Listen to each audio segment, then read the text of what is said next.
Hi, I'm here to tell you what guitar strings can teach us about measuring blood pressure.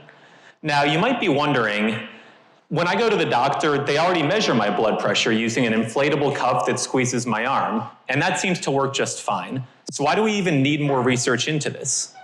The way I like to think about it is that taking blood pressure with a cuff is like taking someone's pulse at their wrist. The pulse is useful, but it only gives you one summary number, which is the heartbeat. To get more detailed information, doctors will hook you up to an EKG, which gives them not just a summary, but a full picture of how your heart is behaving. To a medical professional, every bump and wiggle in this graph can give them insight into medical problems like cardiac clots that would not be detectable from the pulse alone. Similarly, taking blood pressure with a cuff is definitely useful, but it only gives you a summary of the maximum and minimum pressure values. And in between these, there's a lot of valuable information about various health problems, like arterial valve failures, that can only be seen in the bumps and wiggles of this full continuous data.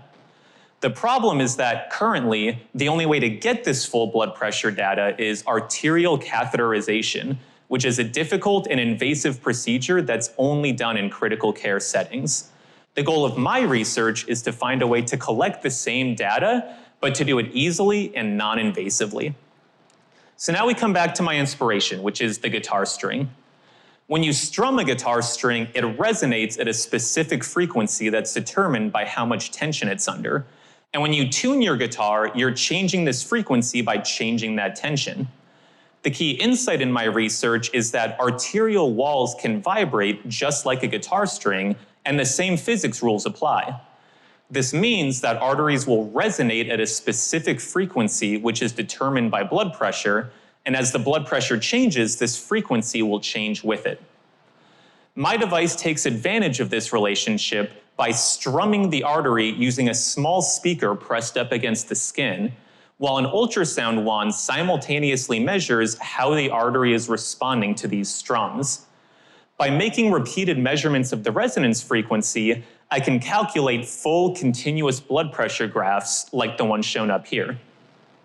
The device has already gone through initial human testing, and its performance is not that far off of the gold standard of the invasive catheter.